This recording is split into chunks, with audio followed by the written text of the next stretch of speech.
Welcome to this week's episode of the Big Book Living Alive podcast, a weekly podcast showcasing the 1993 Big Book Seminar presented by Joe&Charlie in Latrobe, Pennsylvania. I am your host, Brad S., and I am an alcoholic. Don't we all get a little bit upset when someone, nosy neighbor, friend, relative, gives us advice and expects us to follow it? Or what do we do when they tell us something and we don't believe them, but it turns out to be true? Like, what if olives could help prevent motion sickness? Is that really true? Actually, yes it is. So, I guess sometimes if you do listen to those old wives' tales, and sometimes if you do listen to your friends and family, maybe you can get some relief. So let's see what Joe and Charlie tell us about getting relief from our resentments. And we could see that if we remain selfish, dishonest, self-seeking, frightened, and inconsiderate, we would keep doing the same old things, keep right on hurting people. They would retaliate, we would resent, and eventually get drunk over it. So what we really found through that process yesterday, in the fourth column we found the exact nature of the wrong that we were going to discuss with another human being. The resentment being the wrong, but the nature of it's what with us that allowed it to happen in the first place. In the fourth column we found those defects of character we're going to be willing to turn loose of in step 6. In the fourth column we found those shortcomings we're going to ask God to take away in step 7. And naturally we found that most of the names in column 1 were actually people or institutions that we had harmed, so they'll come off of column 1. They will go on to the list to be used at a later date for steps 8 and 9. Now I hope we did not give the impression, though, that we could always be 100% resentment free. You know, God never gave us anything bad. It's only how we use these things that determines whether they're bad or not. Resentments can be used for a useful purpose if used correctly. Sometimes people say and do things that might hurt our self-esteem. But if it causes us to look at ourselves and causes us to realize that we need to change, then maybe we could use our resentment in order to change ourselves and make ourselves better people to start with. For instance, let's say we're living in the neighborhood, and the old neighborhood's all run down, all the houses are in bad shape, they all need paint, they got broken window panes, torn screens. Mine's no worse than anybody else's. I sit on my front porch each evening after work, and I rock, and I'm very complacent about the whole situation. One day I look up and some idiot has moved in across the street. He's out there painting his house, and he's fixing his window screens and window panes, and I resent the hell out of him. I say, who is he moving in here in the neighborhood, screwing up the whole damn neighborhood? Now, if I use that resentment correctly, it will cause me to become a little bit ashamed of my house. And after a while, due to the fact that I'm ashamed of my house, I'll get up and I'll paint and I'll fix window screens and window panes, and my house looks better. My neighbor resents me, and after a while he fixes his house up, and his neighbor resents him, and he fixes his house up, and the next thing you know, God's got the whole neighborhood cleaned up. But we alcoholics won't use it correctly.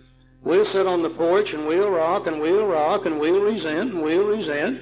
30 days later at midnight, we'll go over and burn his damn house down. We'll kill him. So we'll never be completely free of them. It really depends on what we do with them as to whether they're used for a worthwhile cause or become something that's going to end up causing us to get drunk sooner or later. Joe? Okay, we're going to talk about fears this morning, and let's go to page 67 just a minute, bottom paragraph. But before I do that, I'm going to read something earlier in the book, and you don't have to turn there because I'll just read it. It's on page 18, but I'll read it to you. It says, an illness of this sort, and we've come to believe in an illness, involves those about us in a way no other human sickness can. If a person has cancer, all are sorry for him and no one is angry or hurt. But not so with the alcoholic illness. For with it there goes annihilation of all things worthwhile in life. It engulfs all whose lives touch the sufferers. It brings misunderstanding, fierce resentment, financial insecurity, disgusted friends and employers, warped lives of blameless children, sad wives and parents. Anyone can increase the list. And what that's saying to me is that alcoholism is a family illness. It affects everybody who's in the family to some extent. And when it got around to this word fear, if you'd have told me when I first came into Alcoholics Anonymous and asked me if I'd have had any fear, I'd have said not no, but hell no, and I'd have probably jumped right in your face. That was kind of the way I was. And then I got to looking into this later, and I realized that I had been a very fearful person all my life. Because when I was about 8 or 9 years old, a lot of traumatic things happened in my life. Was real bad for me. One of them was my dad was an alcoholic. He had an obsession to drink. And my mother had an obsession to see that he didn't drink. Okay? And that caused a lot of problems in my home. And I grew up in this, and I was aware of this. And so many, many times my dad would tell us kids that he was going to take my mom out and kill her. And I'm just 8 or 9 years old. And they would be gone a day or 2 or 3, and I'm at home wondering if he did it this time, you see. So I was affected emotionally by him and his drinking. Ultimately, he got so bad that he had to be forcibly taken to Eastern State Hospital of Bonita, which is a local insane asylum. And he was put in the criminally insane ward for alcoholism. And that's what they did with alcoholics in 1949 and 50 and 51. That's before we had any rights. And he was to be up there for 3 years and 7 months and 13 days. And during those 3 years and 7 months and 13 days, I would go up there every couple of months and take him a couple of dollars and a carton of cigarettes or something and visit with him and go into the criminally insane ward and see him and the other people that were in there. And they had all kinds of chains on these people and leather straps, and they were strapped down, and some of the guys were in beds, had on diapers, you see, and they were all drunks. So I knew what he was up there for. And I hated him for it. I hated his guts for it.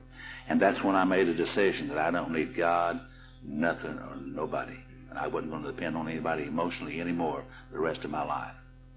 And I made those decisions. It just came to me. But I thought that was a very brave statement for many, many years. I used that attitude. It caused me a lot of trouble, I told you. But I used that attitude until I come into Alcoholics Anonymous, and I had to begin to examine that attitude. And I thought it was a very brave, courageous statement, but come to find out it was a very fearful statement, and I didn't know that.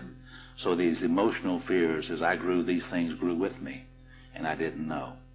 And when I come into Alcoholics Anonymous, I was a very mean, vindictive, hateful person, and primarily result of my fear, not being able to trust in God or other people, just on myself. So fear was a very big part of my life. And instead of that, notice that the word fear is bracketed alongside the difficulties with Mr. Brown, Miss Jones, the employer, and the wife. This short word somehow touches about every aspect of our lives. It was an evil and corroding thread. The fabric of his existence was shot through and through with it. It set in motion trains of circumstances which brought us misfortune we felt we didn't deserve. But did not we ourselves set the ball rolling? Sometimes we think that fear ought to be classed with stealing. It seems to cause more trouble. And we reviewed our fears thoroughly. We put them in paper, even though we had no resentment or connection with them. We asked ourselves why we had them. Wasn't it because that self-reliance had failed? Self-reliance was good as far as it went, but it didn't go far enough.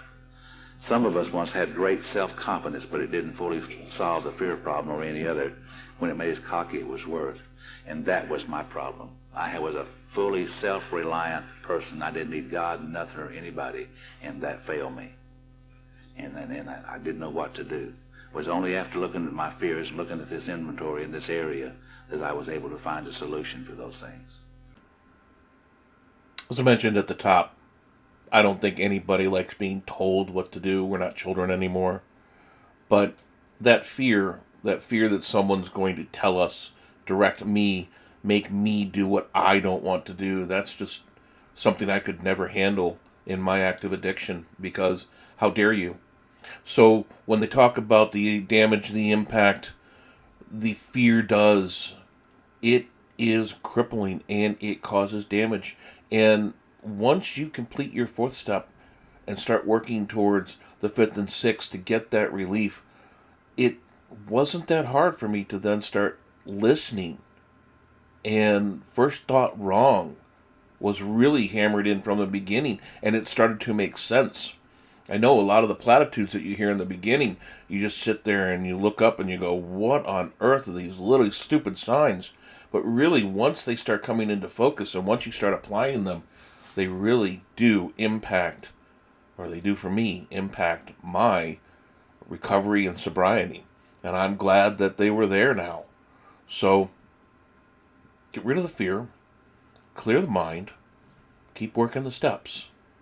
Action steps. They keep us moving, one foot in front of the other.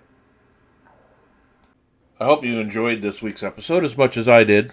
If you'd like just the raw Joe and Charlie portion of the podcast, that is available on our Patreon site. The link to that is available on our website or in the pinned comment. Until next week, this is the Big Book Living Alive Joe and Charlie podcast.